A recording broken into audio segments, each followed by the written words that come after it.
When you use the internet to look for sources, you have to be very careful about what a search engine might turn up. It won't always be something credible or accurate. So you should always start your search with your school's library database, because this will help you to avoid finding many sources or being exposed to many sources that are not credible. And it also will give you the biggest selection of credible, viable source material that you can use for conducting academic research. If you are going to move beyond the scope of your school's library database, however, to look for answers, you need to know how to evaluate sources. So let's use an example to walk you through what I mean. Okay? Let's say you're going to write an essay that explores the question, should it be illegal to drive while talking on your cell phone?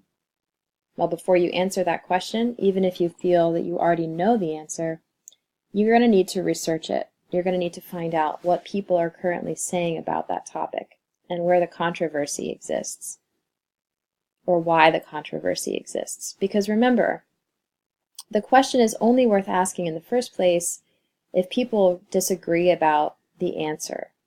In order to fully be able to argue one specific answer, you're going to need to know what those who might disagree with you currently think, so that you can address their beliefs in your argument and help them to see from a new perspective. So start with typing a few words in the search bar that will cover your topic. In this case, I'm using the Academic Search Complete found on HAC's library database. Driving while talking on phone is probably a good place to start, given our subject. You could even specify it and say cell phone, since that's what we're talking about specifically. Okay. Then we'll click search. This connection is slightly slow, but here we go. The Academic Search Complete turns up a whole slew of interesting and relevant sources for you to click through. Okay, and you can just see by looking at the names of some of where the source is coming from, so the publication, that these are credible sources.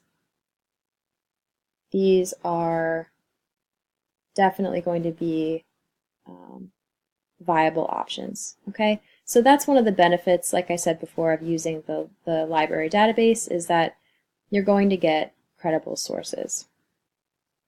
All right, so if you're going to use Google, though, let's say that whatever topic you turn up on here gives you some good source material, but you're curious to see what else is out there, or maybe you're looking for something more specific that is not found in the library database, and you head over to Google. Okay, so let's just try this same search method in Google and see what comes up here.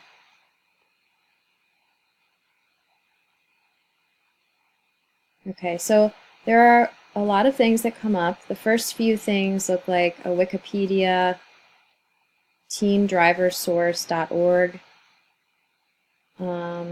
and okay, teendriversource.org is the first thing that comes up. So anything that ends with a .org, you can consider that a credible source.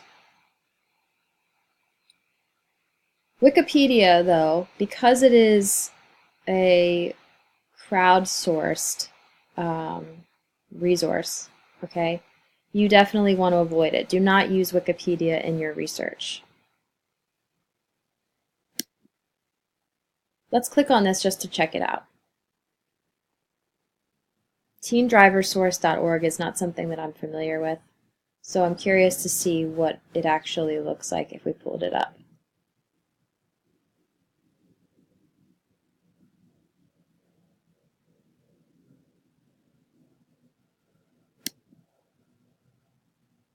Okay, it's taking a little while to load, so we're going to move on. Let's see, distracted driving laws, again, another .org, .gov. That's great. Okay, So far so good. These things look interesting. PC World is a publication. Webroot.com. Okay, so here's a website that I would say is definitely questionable, and that's because a couple of reasons. I don't know webroot.com. I've never heard of that before. It is a .com, which means it's not automatically credible. It's been privately created, but most of all, it's just not recognizable. Webroot, I don't know what that is. That's not like the New York Times or the Washington Post or the Boston Globe. All right, so when we pull it up here, we can see that it appears to be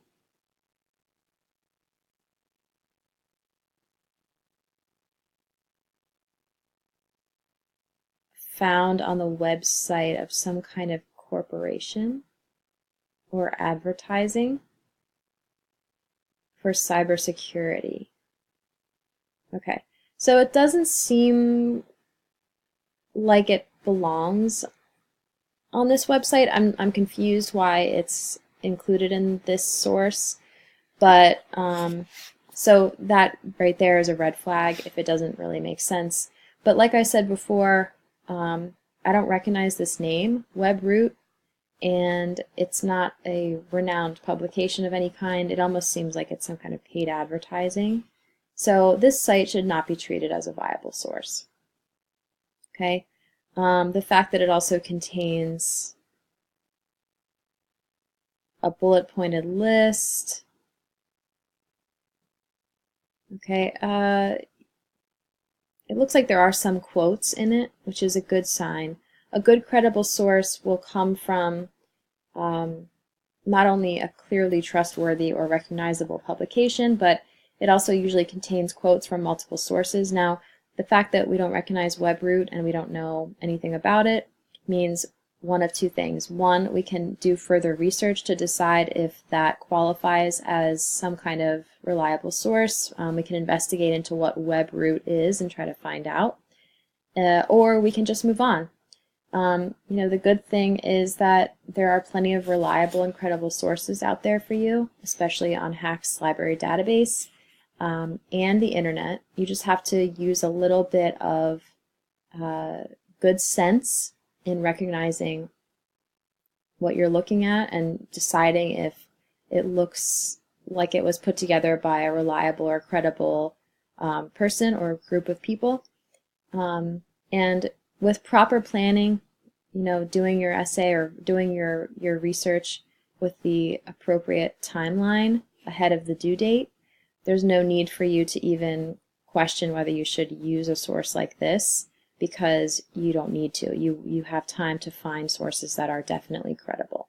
Okay, so time your writing well, and you don't have to rely on anything but the best information that's out there. Okay, good luck.